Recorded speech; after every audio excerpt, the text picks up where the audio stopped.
Frank Canton lived his entire life with a secret that almost no one in the Wild West knew.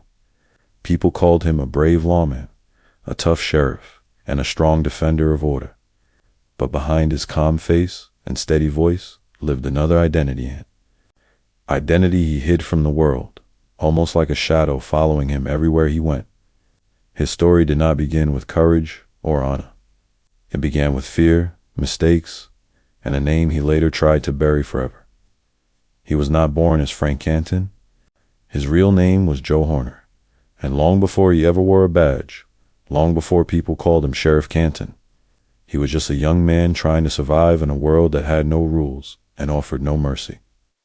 Joe Horner grew up during a rough time in American history. The Civil War had left many families broken, and the West was filling with dreamers, drifters, and desperate men. Joe was one of them. As a young man, Joe worked around cattle drives. He rode horses, fixed fences, slept under the stars, and learned how to shoot a gun. The West taught him how to read danger, how to move fast, and how to stay quiet. But it also taught him how easy it was to slip into trouble. Joe was not evil. He was simply young, poor, and his Lee pulled into the wrong crowd. And in the West, the wrong crowd could change your entire life. Joe spent time with men who lived by risky choices, rustlers, gamblers, and shadowy figures who drifted from town to town. When cattle went missing, someone pointed a finger at Joe. When money disappeared, his name was whispered again. Maybe he was guilty. Maybe he wasn't. History never gave a clear answer. But in the West, a rumor could be just as dangerous as the truce. In 1877, the moment that changed everything arrived. Joe Horner was arrested for bank robbery. Whether he truly robbed that bank or just ended up in the wrong place at the wrong time, nobody knows for sure. But locked inside a jail cell, staring through cold metal bars, he understood one thing. His life as Joe Horner was over. If he stayed behind bars, he would die there. The West did not forgive men like him. The law was loose, but punishment was harsh. And so, Joe made a choice that would shape the rest of his life. He escaped. Some believed he broke out using force. Others believed someone inside helped him. Whatever the truth was, Joe disappeared into the night and rode away from his old identity with nothing but a horse, a gun, and a determination to start again. A few weeks later, a new man arrived in the West. His name was Frank Canton. He spoke calmly. He walked with confidence. He carried himself like someone who never wanted to look back. His new identity was clean, simple, and strong. Joe Horner had been troubled, confused, and hunted. Frank Canton was the opposite, sharp, steady, and in control. Canton settled in Wyoming, a place where a man could reinvent himself without anyone asking questions. Towns were growing, cattle ranches were spreading across the plains, and law officers were needed everywhere. But the West did not care about a man's past. It only cared about how he handled the present. The people who met Frank Canton for the first time noticed something unusual about him. He rarely smiled, but he was polite. He rarely raised his voice, but when he spoke, people listened. His eyes were calm, almost too calm, as if nothing could shake him. He looked like a man who had already seen the worst life could offer, and decided he would never let anything surprise him again. He worked many jobs, cowhand, guard, and ranch helper. But what he wanted was respect.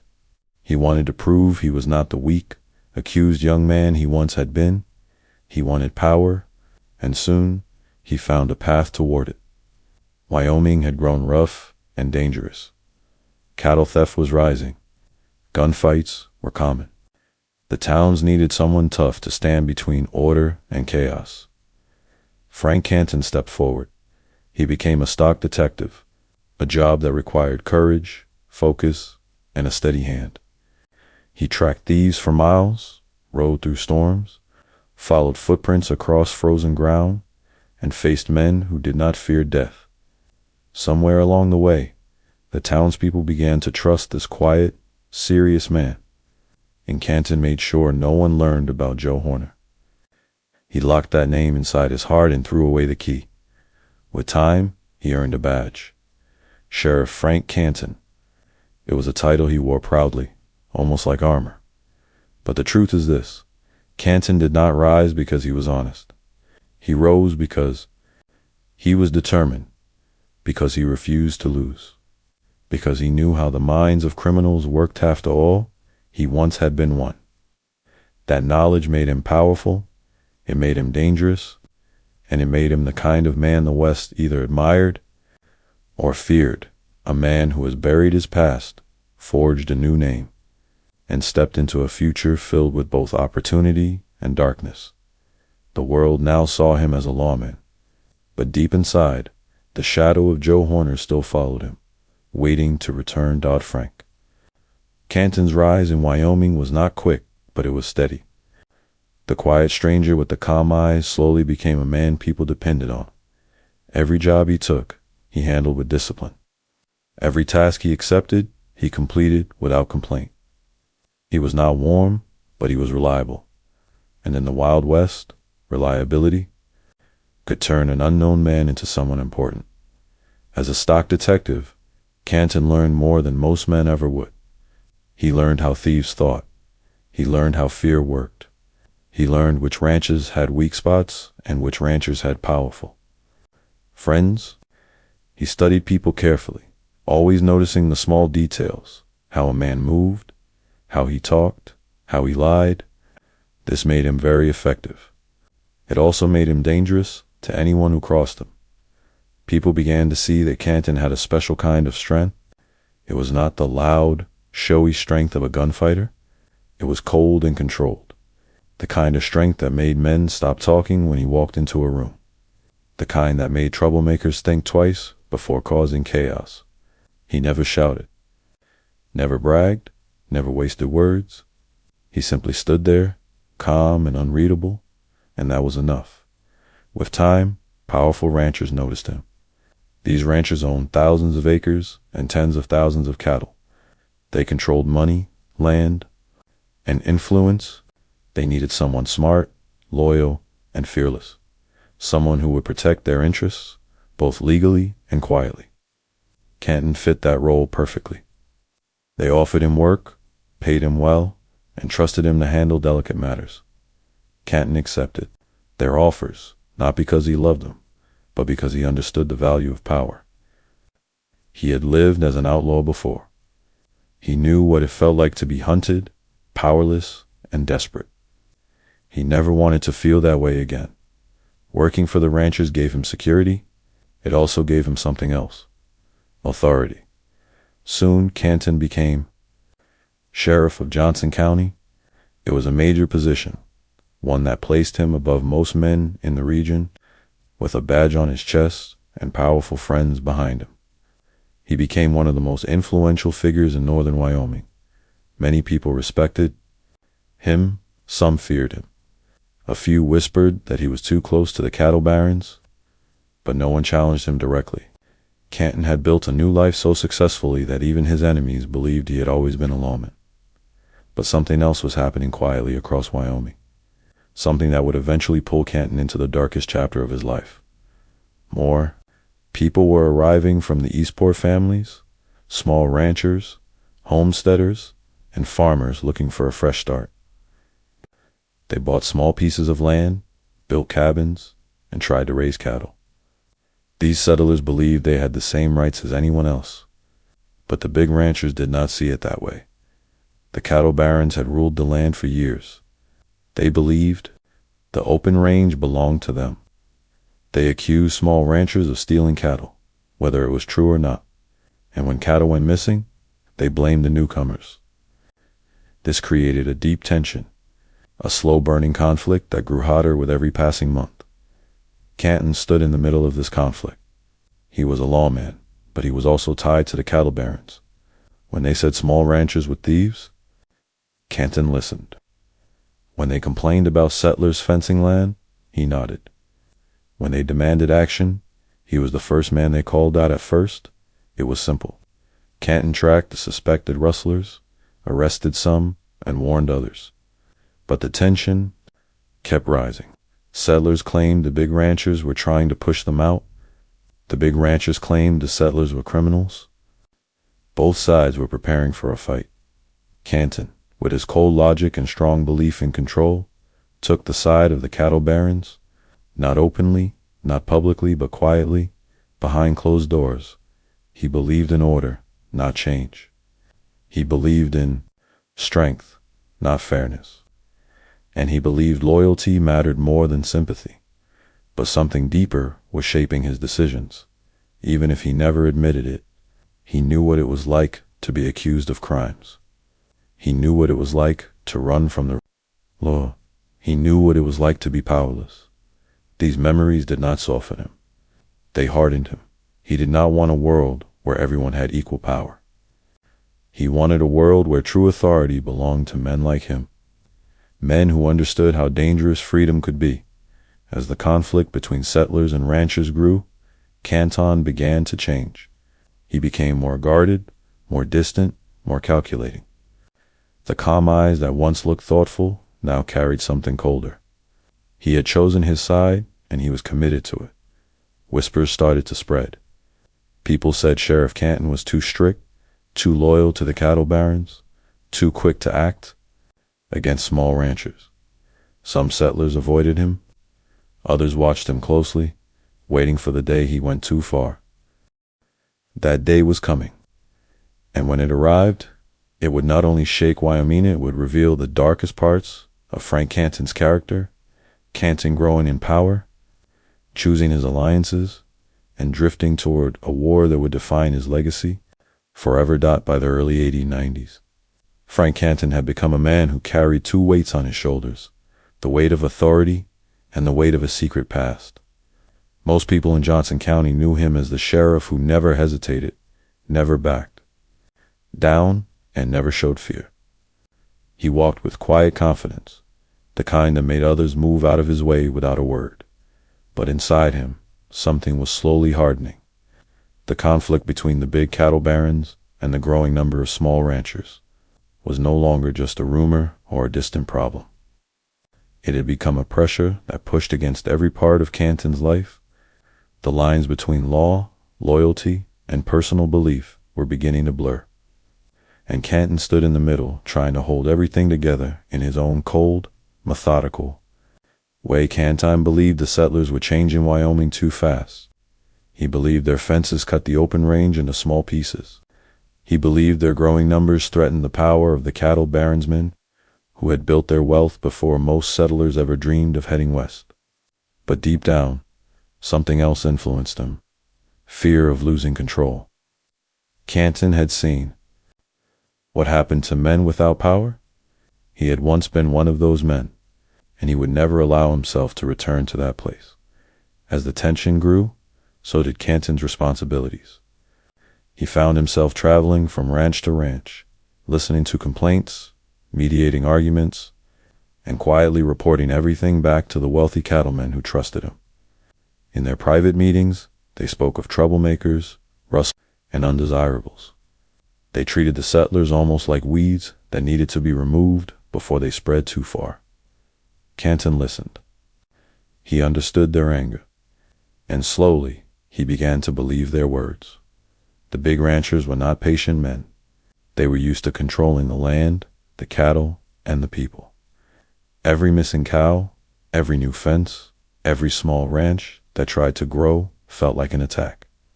And the man they turned to again and again was Frank Canton.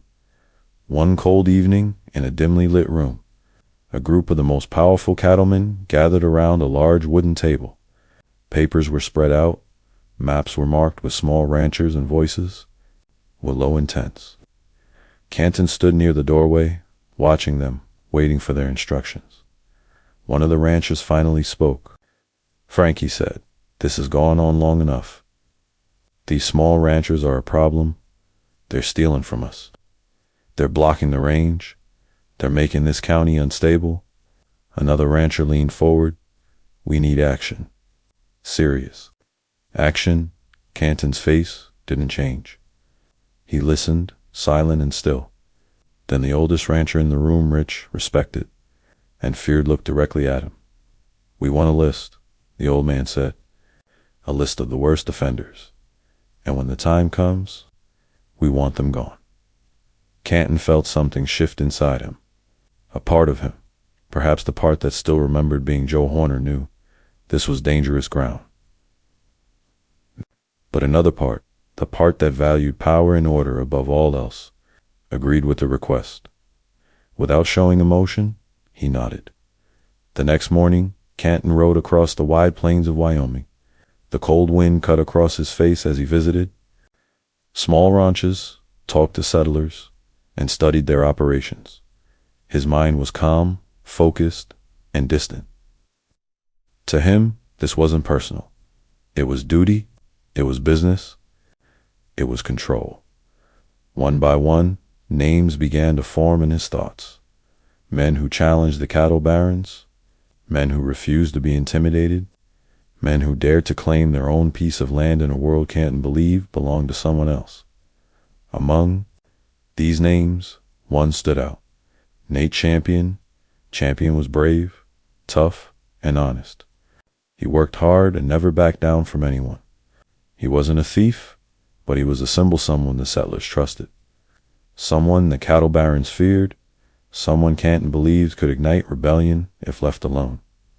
As Canton continued his rounds, the tension in the county grew louder. Settlers whispered that the big ranchers were planning something terrible. The cattlemen muttered that the settlers were preparing to fight. Everyone sensed the coming storm. Canton rode through it. All, his expression calm, his voice steady.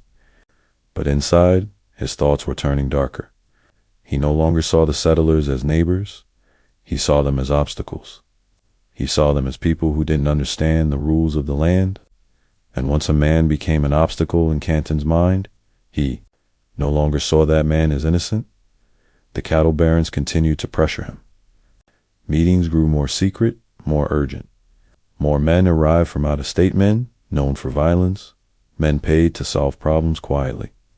Canton recognized the type. He had once lived among such men. And now, for the first time in years, he found himself standing on the edge of a life that looked very similar to the one he had buried. But this time, he wasn't the outlaw running from the law.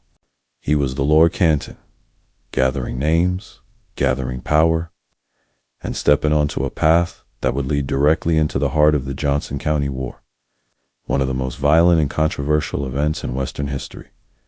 Winter settled across Wyoming like a heavy blanket, but the cold did nothing to calm the rising tension in Johnson County.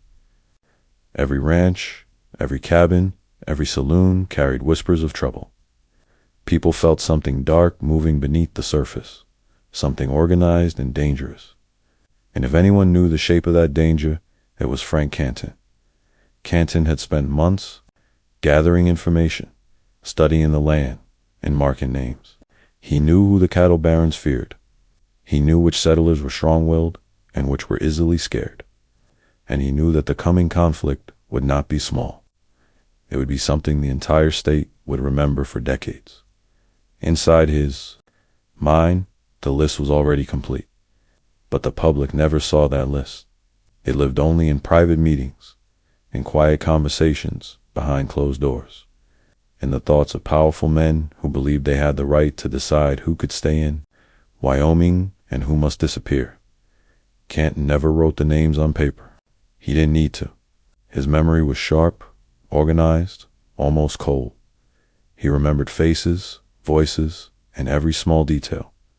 To him, this was not emotional. It was a task difficult but necessary. He believed the cattle barons were right. He believed the settlers were pushing too hard, too fast. And he believed order had to be protected, even if that meant using extreme force. Every evening, Canton returned to his small office with dust on his boots and silence in his eyes. Deputies asked him if he needed help. He always shook his head. He worked alone. He trusted no one with his private thoughts. The weight of what was coming stayed locked inside him. Rumors began to spread among the settlers.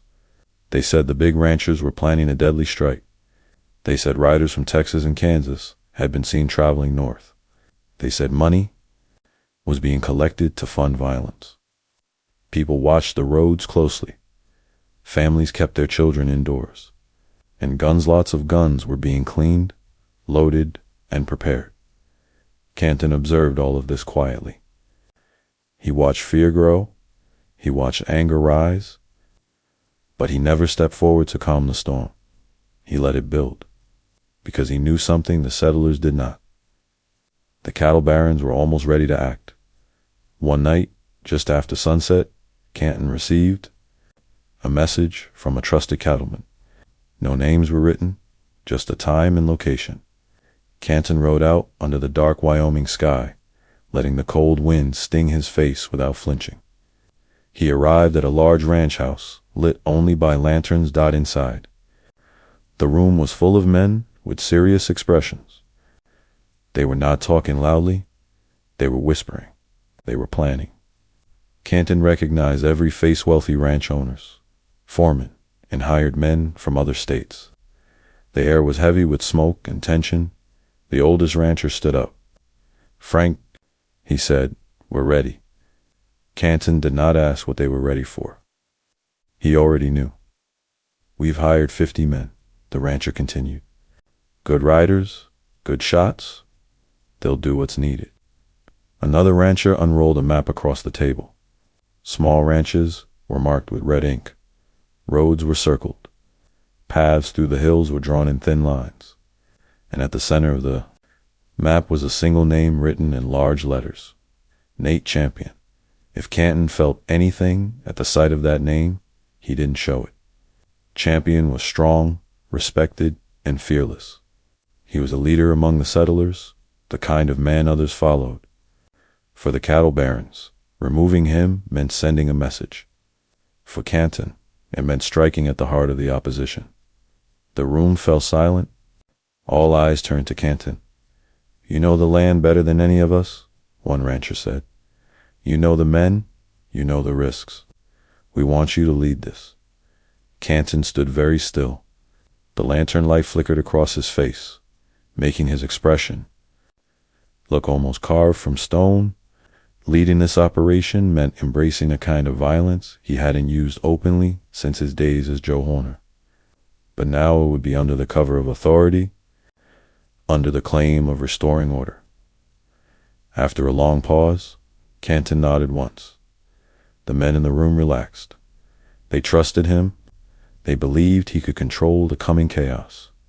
But none of them understood what it meant for a man to step that far into the shadows. Canton did. In the days that followed, Canton prepared quietly. He studied the terrain, planned the routes, and chose a night when the cold would slow the settlers' movements. He inspected weapons, organized supplies, and gave instructions with few words. The hired gunmen respected him immediately. There was something about the calm way he spoke, the steady way he carried himself, that told them he was familiar with danger. Outside, the towns whispered louder each day. Some settlers sensed the approaching storm and warned their neighbors. Others tried to convince themselves that nothing serious would happen. But deep inside, they felt the truth: Wyoming was moving toward a violent turning point. And at the center of it all stood Frank Canton, preparing to lead an armed force into Johnson County. He believed he was fighting for order, for the cattle barons, for the future of Wyoming. But the path he was taking would lead him into a darkness he could never escape. Canton ready to launch the operation that would be remembered as one of the bloodiest events in Western history. The night chosen for the operation was cold enough to bite through leather gloves. Frost covered the grass, and a pale moon hung low in the Wyoming sky. It felt as if the land itself was holding its breath. Frank Canton mounted his horse before dawn, the darkness around him deep and quiet. He checked the saddle, adjusted the rifle on his shoulder, and rode toward the gathering point where the hired gunmen waited. The men he met that morning were not locals. Most had no ties to Wyoming, no history here, and no desire to understand the people they might soon confront. They were paid fighter stuff, silent and used to violence. Some had scars along their cheeks. Others kept their hats low, hiding their eyes. But all of them recognized something cold and experienced in Canton's expression. They respected him immediately. Canton rode slowly past the line of men, judging their readiness. He spoke few words, but each one carried weight. "We ride hard," he said. "No noise, no mistakes." The group nodded what he did not say, but everyone understood was that their mission was not simply to scare people. It was to break resistance, to strike with enough force that small ranchers would think twice before defying the cattle barons again. As the group moved forward, the sound of hooves echoed across the frozen ground. The riders remained close, their breath rising in clouds that disappeared into the dark. Canton rode at the front, guiding them through narrow paths and hidden routes known only to men who had spent years studying the land. When dawn broke, a faint light revealed the rolling hills of Johnson County. Smoke curled from a few chimneys and the distant signs of small ranchers waking to another hard day of work. But those ranchers did not know what was coming. They did not know an armed force was moving silently toward them, led by the very man who was supposed to protect them. Canton's face remained unreadable. He had made his choice, and now he followed it with the same cold discipline he used in every part of his life. But deep inside, something old and familiar stirred something. From the days when he had been Joe Horner, a man on the run. He pushed the thought away. He was not that man anymore. He was the one in control. Now by mid-morning, the group reached a hill overlooking a small valley. Canton raised his hand, and the riders stopped. Ahead stood a simple cabin surrounded by open land. Smoke rose from the chimney, and the wind carried the faint smell of wood burning.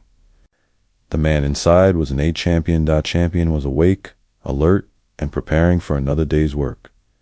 He did not know that 50 armed men watched him from a distance. He did not know that his name had become a symbol, a target, and a threat to powerful interests. He did not know this quiet morning would be the last ordinary moment of his life. The gunman looked to Canton, waiting for his signal. But he did not rush. He studied the cabin carefully, noting every window, every doorway, every part of the land that could be used for cover or escape. Canton believed in planning. Surprises were dangerous. Weakness was deadly.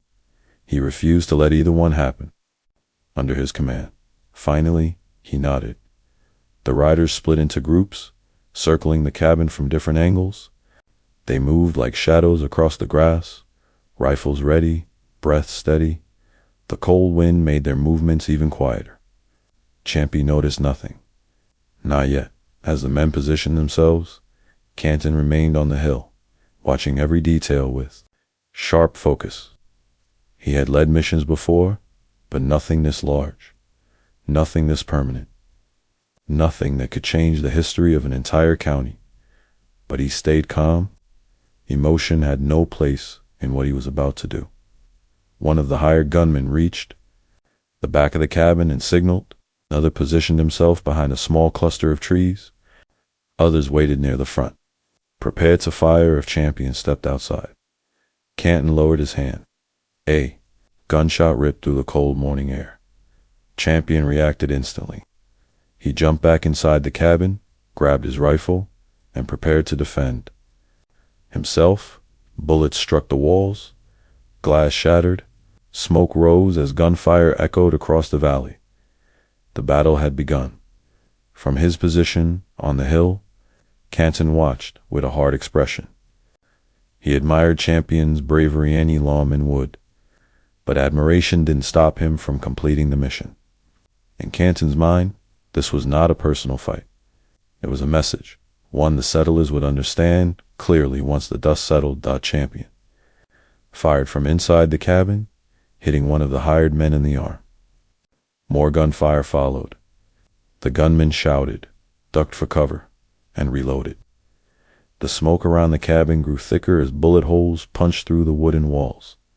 But still, Champion held his ground. Alone, Canton did not rush down the hill. He stayed where he was, calculating every move, every angle. He knew the outcome was already decided. The numbers were too large, the firepower too great. No man, no matter how brave, could survive this attack forever. Hours passed. The gunfire slowed. The cabin smoked. The wind carried the sound of horses shifting nervously, waiting for the final moment. Inside, Champion kept fighting. But Canton knew the end was near. This was only the beginning of something much larger, a conflict that would pull the entire region into chaos. The cabin under attack, Nate Champion fighting alone, and Frank Canton watching the scene unfold with cold determination, knowing this battle would lead the West into its most violent chapter yet. Smoke hung in the cold air like a gray curtain as the gunfire continued around Nate Champion's cabin. The morning sun had climbed higher, shining down on the battlefield, but its warmth could not touch the tension. Every sound echo, every shout, every splinter of wood breaking under bullets. From his position on the hill, Frank Canton watched it all with a face carved from ice. Canton was fighting with the strength of 10 men. He moved across the small cabin like a storm, firing from the front window, then the back, then the side, making it seem as if the cabin held an army instead of one determined man. Each time the gunmen pushed forward, Champion's fire pushed them back. It was a battle of will, and for hours he refused to break. Canton knew there was no chance for Champion to win.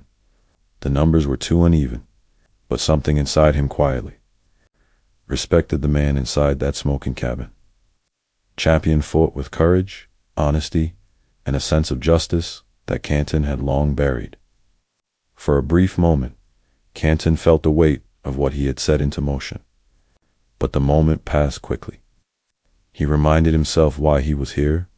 Loyalty, order, control. Feelings had no place in his decisions.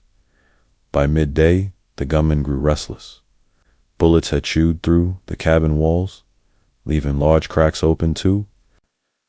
The cold smoke leaked out of the roof. But Champion continued firing. Some of the hired riders looked at Canton, confused and frustrated.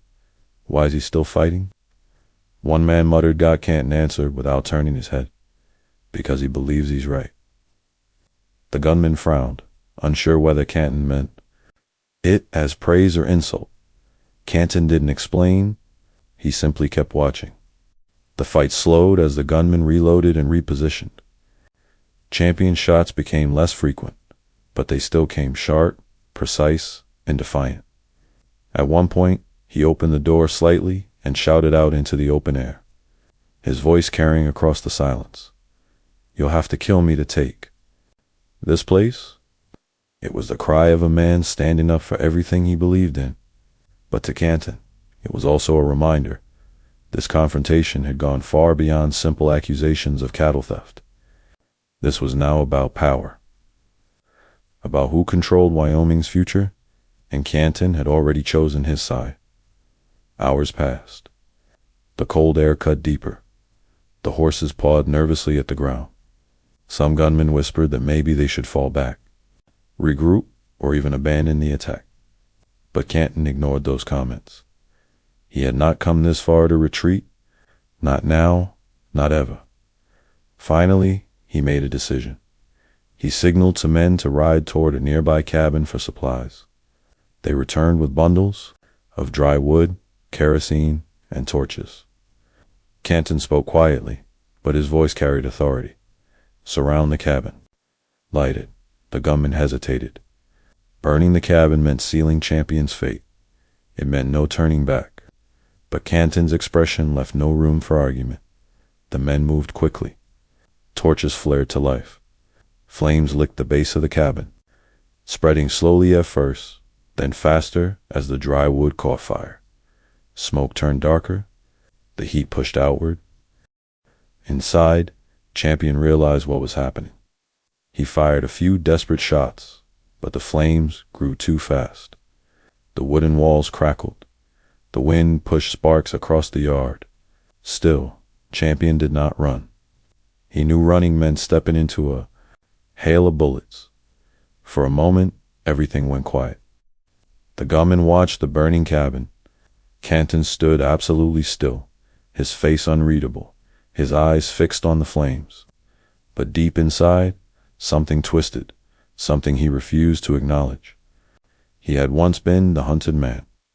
Now he was the hunter, forcing another man into the same corner he had once faced. Smoke poured from the cabin roof. Flames burst through the windows. The heat grew unbearable. Then, after a long silence, the cabin door swung open. Nate Champion stepped out. His face was black with smoke. His clothes were burned and torn. He held a rifle in one hand and a small notebook in the other.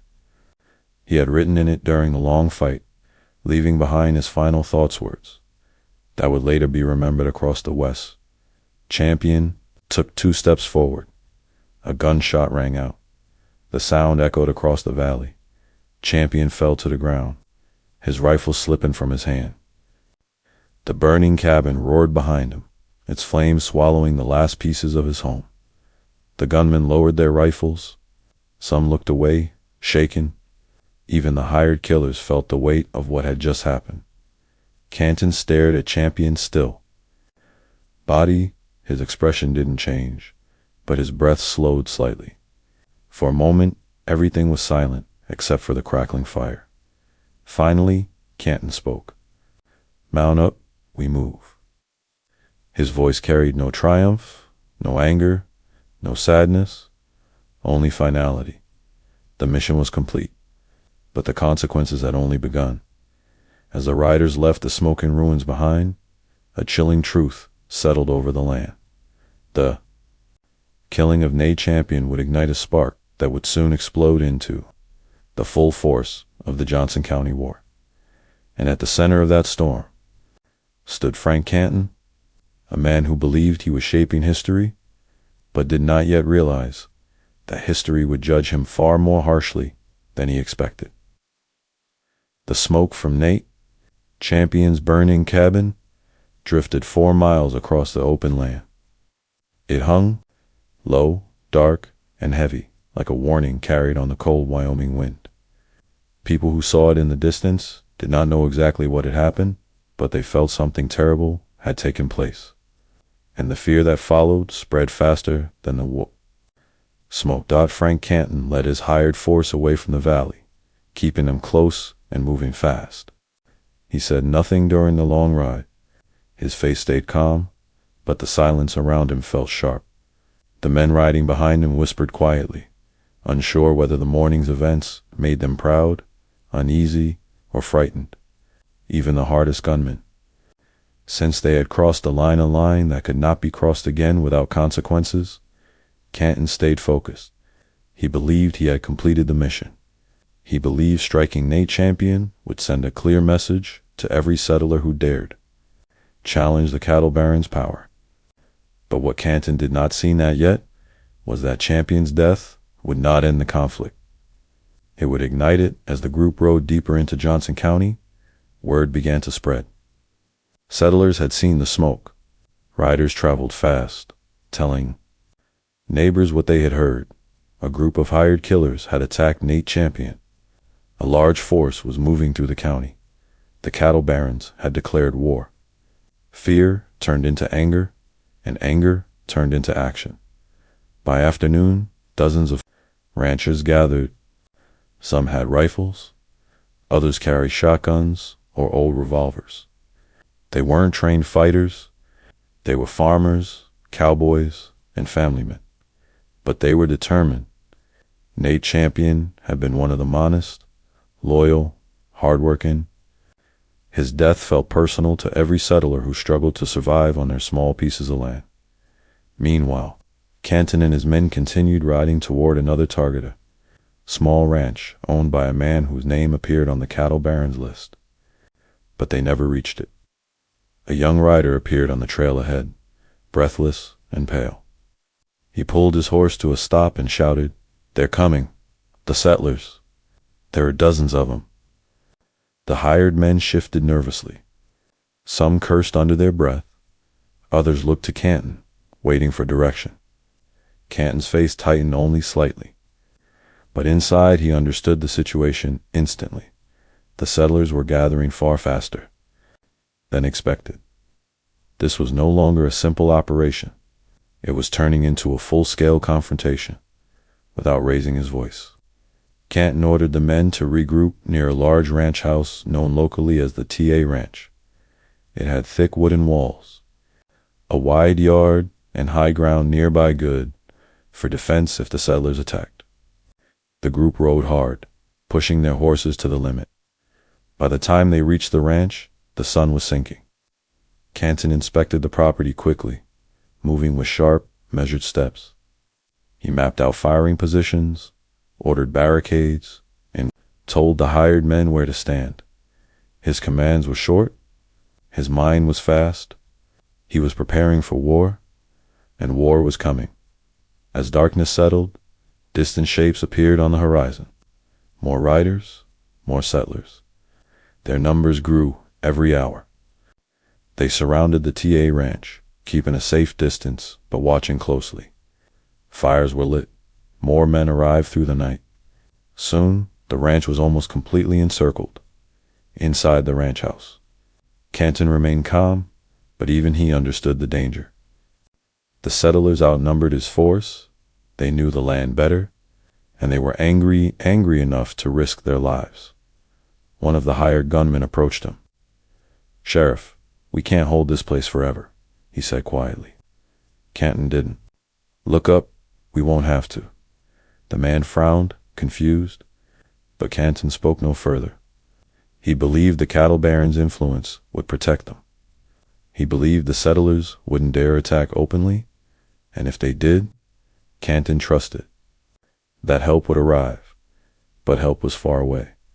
Morning revealed the true size of the settler force. There were now over 400 men, ranchers, farmers, neighbors spread across the hills, watching the ranch house closely. Some had taken cover behind trees. Others had rifles aimed toward the windows. The tension thickened the air like smoke. A single shot broke the silence. The battle had begun. Gunfire echoed from both sides. Bullets slammed into the ranch house, splintering wood and shattering glass. Canton moved through the chaos with a controlled focus, shouting instructions, keeping the men calm, and returning fire with steady aim. He was not panicked. He was experienced. But even he could feel the power of the crowd outside. Unlike the hired men, the settlers weren't fighting for money. They were fighting for justice. They were fighting for Nate Champion. Hours passed. The settlers tightened their circle. The gunfire slowed as both sides conserved ammunition. The sun rose high, then began to sink again. Canton realized this battle might drag on for days. He also realized something worse.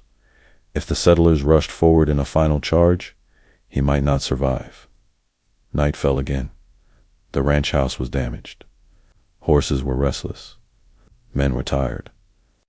Canton's careful confidence was beginning to show cracks. Then, shortly before dawn, a distant rumble echoed across the plains' hoofbeats. Hundreds of them. The U.S. cavalry was coming.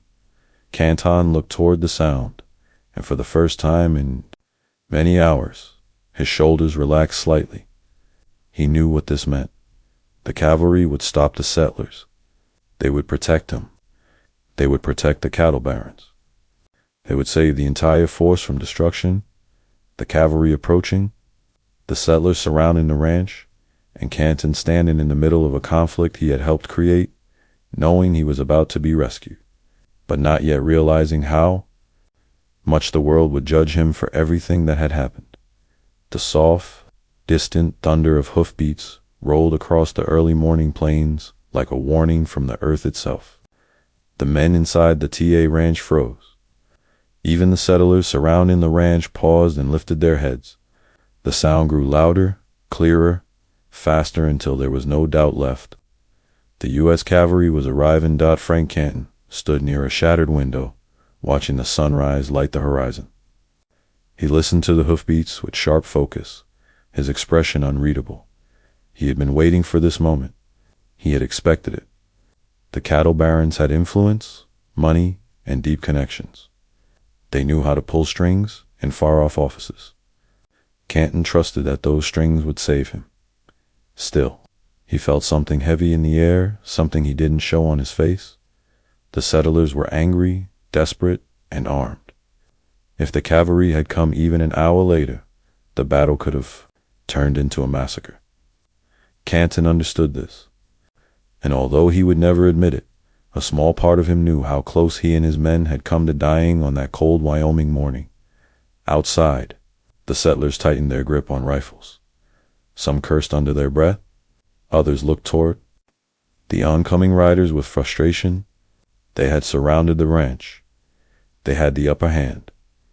But the land the government had arrived to stand between them and justice. The cavalry approached in a long line, dust rising behind them. Their uniforms shined in the morning light. Their horses moved with disciplined rhythm.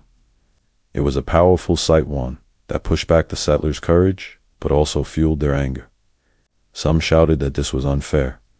Others yelled that the government had chosen the wrong side, but it didn't matter. The settlers had to step back. As the cavalry reached the ranch, their commander rode forward. He was stern, sharp-eyed, and clearly aware of the tension filling the air. He raised his hand, signaling everyone to lower their weapons. "Cease fire," he shouted. His voice rang across the valley. "This conflict ends now." Inside the TA ranch, Canton stepped forward to meet him. The commander dismounted, his boots crunching the frost-covered ground. He walked toward Canton, eyeing the damaged building and the exhausted gunmen. "What in the world have you done here, Canton?" the commander asked, keeping his voice low but firm. Canton answered calmly, "Maintaining order, sir." The commander's eyes narrowed. He had heard rumors, dark stories of cattle barons hiring killers, of settlers being targeted, of Canton's role in the growing violence. But standing here, surrounded by angry men on both sides, he knew he had only one job: prevent a full-scale war. The settlers, gathered on the ridge, watched with hatred in their eyes. Many of them had lost friends, some had lost family, and almost all of them held Frank Canton responsible. They wanted justice. They wanted answers. Some even wanted revenge. But the cavalry commander lifted his hand toward the settlers and shouted, "Again, stand down. Anyone who fires a shot will be arrested for attacking federal officers." The command forced silence. The settlers knew they couldn't fight the federal government. Not today. Not like this. Canton turned slightly, looking toward the large crowd on the hills. Their angry faces did not make him flinch. He had faced worse, and in his mind, he believed he had acted correctly. He believed he had protected the true order of the land. But he also knew this confrontation had changed everything. His name, once respected, would now be spoken with bitterness in Johnson County. The cavalry surrounded the ranch house, forming a protective barrier. They ordered the gunmen to put down their weapons. Canton gave a single nod, and his men obeyed. The settlers watched, fists clenched, guns lowered, rage simmering beneath the surface. The commander then turned to Canton again. "Your actions will need an investigation." Canton met his gaze steadily. "I did my duty," he said. The commander studied him for a moment. "That may not be enough." The cavalry placed the gunmen under protective custody not as criminals, but as individuals involved in a violent conflict. They would be taken to Cheyenne, far from the settlers, where a hearing would take place. Canton did not resist. He walked confidently to his horse and mounted, keeping his eyes forward. Behind him, the settlers erupted in shouts. "Coward! Murderer! You'll face justice someday." Canton did not turn around. He knew he would not face real punishment. The cattle barons had too much influence. They had lawyers, money, and political friends. They would shield him from legal consequences, just as they had protected him from the settlers. But something deeper had changed, something permanent. As the cavalry escorted the group away, Canton felt the shift. He felt the weight of hatred following him.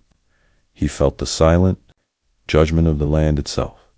For the first time in years, he realized he could no longer walk freely in Wyoming. He could no longer expect respect. The settlers would remember his name, and not with fear but with fury. He had helped start a war, but he would not stay long enough to face the aftermath. The ride to Cheyenne felt long. Canton kept his posture straight, looking like a man in control. But inside, he was already planning. When the hearings came, he would stand with confidence. He would deny wrongdoing. He would remind the officials that he had been acting under orders from the wealthiest men in the state. And once cleared, he would leave Wyoming behind. He did not know it yet, but this decision would shape the rest of his life. Part 8 ends with Canton being escorted away by the cavalry protected, but no longer respected, and the settlers left behind with anger burning inside them, ready to turn the Johnson County War into a legend that would never fade. The journey to Cheyenne was long, cold, and strangely quiet. The gunmen rode under the protection of the U.S. cavalry, their rifles taken away, their pride wounded. Dust rose behind the column of horses as they moved slowly across the plains. Frank Canton rode among them, holding himself upright with the same calm control he had shown in battle. But inside, he felt a shift, subtle but real. Wyoming had turned against him. Canton was not a man who feared public opinion. He had survived worse than angry crowds. He had lived through accusations, threats, and the danger of his own past, as Joe Horner. But the hatred he had seen in the settlers' eyes stayed in his mind like a shadow that refused to disappear. He had always believed he stood on the side of order. Yet now, to many people, he looked like the very thing he once feared, a man who used power to crush others. When the group reached Cheyenne, reporters gathered around like hungry wolves. They asked questions, shouted accusations, and scribbled notes as the gunmen were escorted off their horses. Cameras flashed. Newspapermen whispered excitedly, "Is it true you invaded Johnson County? Did you kill Nate Champion? Why? Did you attack settlers?" Canton answered none of them. He walked past with a blank expression, his eyes cold and focused. He knew the cattle barons would protect him. They had promised support. They had promised lawyers. They had promised that no charges would stick. And Canton trusted them because he understood how power worked in this world, inside Cheyenne's courthouse. The hearings began. Canton sat straight, calm, and controlled, as he always did. The cattle barons' lawyers spoke for hours, using polished words and confident tones. They insisted the settlers were thieves, that the cattle barons had acted in self-defense, that the hired men were only trying to protect their property. Canton was painted as the responsible, brave leader who had tried to restore peace. The settlers sent their own representatives. They told a different story of fear, injustice, and attack. They described Nate Champion's bravery, the burning cabin, the invasion that shook the entire county. But their voices did not carry the same power. They did not have the wealth, the influence, or the connections that filled the courtroom on Canton's side in the end. The result was predictable. The case fell apart. Technical arguments were raised. Legal loopholes were used. Witnesses were dismissed. And quietly, behind all the formal words, something else worked in Canton's favor. No jury wanted to take on the most powerful cattleman in the state. After weeks of hearings, the charges were dropped. Frank Canton walked out of the courthouse a free man. But freedom did not feel the same anymore. Outside the courthouse, a crowd of settlers and supporters stood waiting. Their faces were tight with anger. Some shouted curses. Others spat on the ground as Canton passed. A few had tears in their eyes, not from fear, but from frustration. And Lost Canton did not react. He mounted his horse with the same controlled movements as always. But inside, a cold truth settled into him. Wyoming would never again be his home. Not truly, not safely. The cattle barons congratulated him. They shook his hand, praised his leadership, and offered him more work. They believed he would stay by their side, protecting their power. But Canton knew that remaining in Wyoming meant facing the settlers' hatred every day. It meant constant danger. It meant walking through a land where every cabin held a memory of someone lost. He made his choice quietly. He would leave one morning. Before the sun rose, Canton packed his belongings, saddled his horse, and rode away from Wyoming without saying goodbye. The wide plains stretched before him, cold and empty. He did not look back. He rarely did.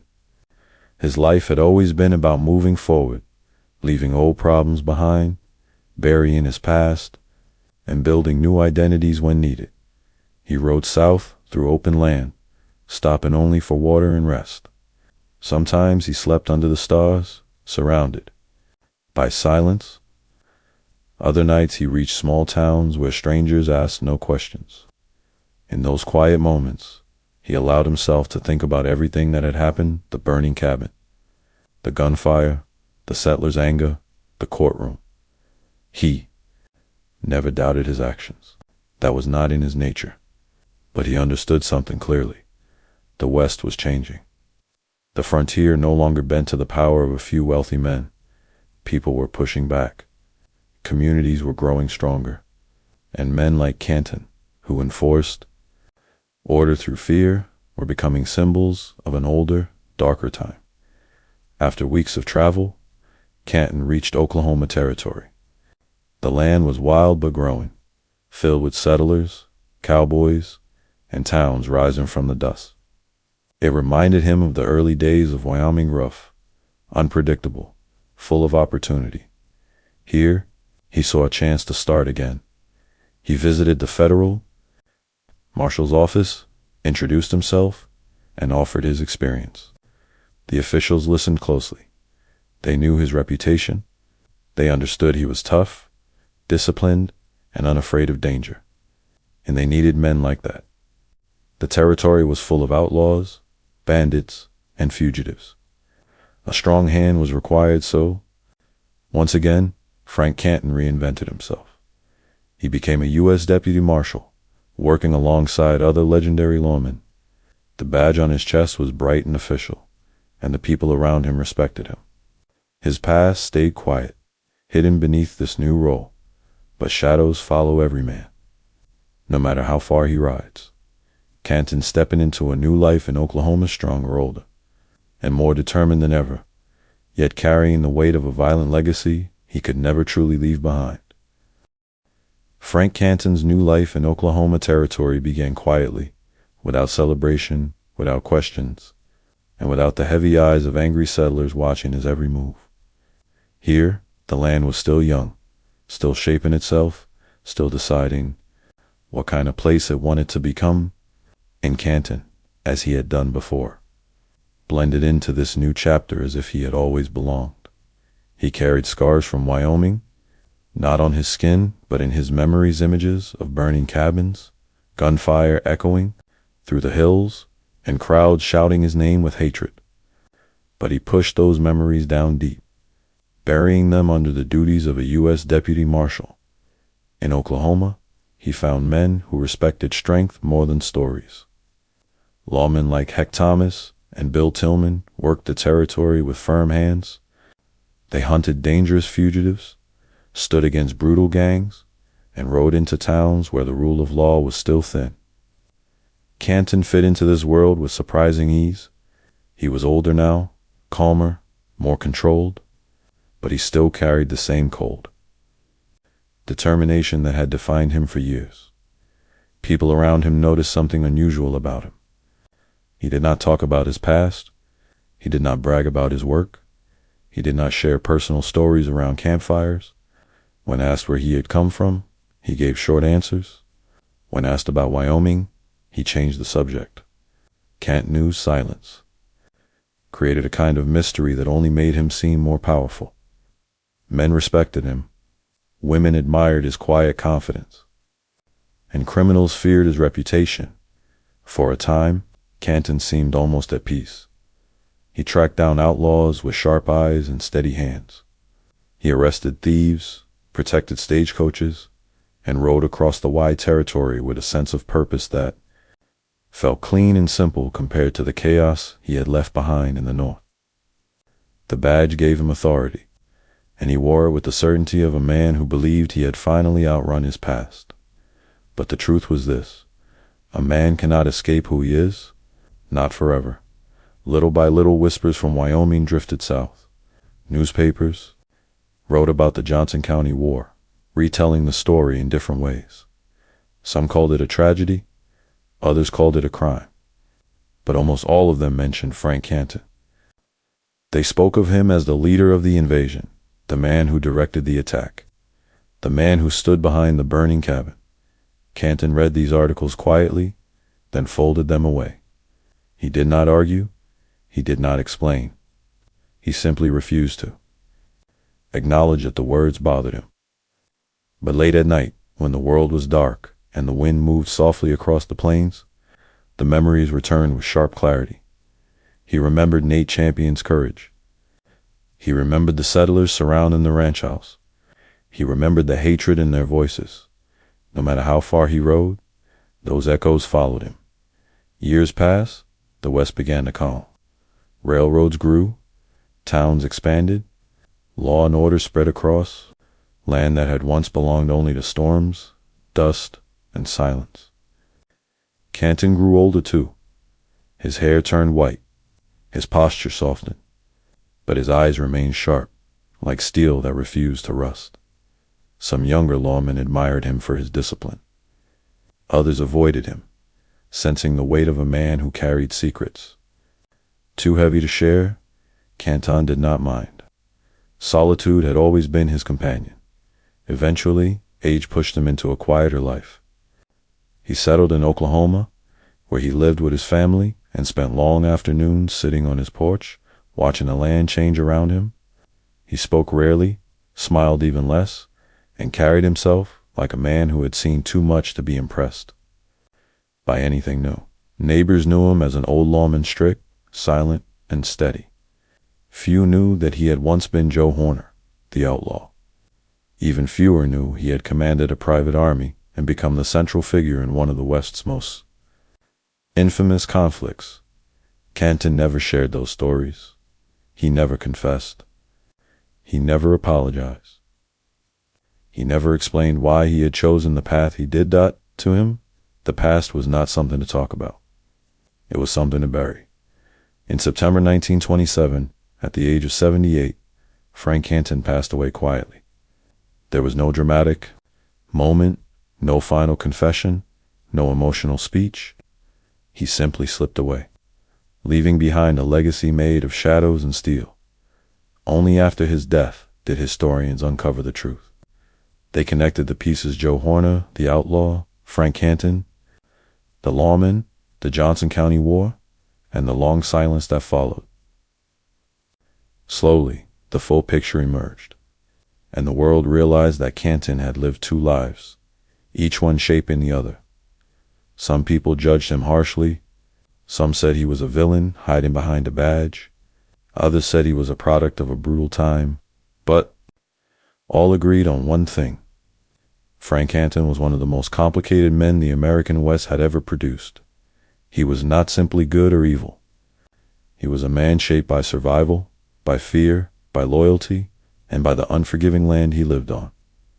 He was a lawman who once broke the law, a leader who followed questionable orders, and a survivor who reinvented himself again and again.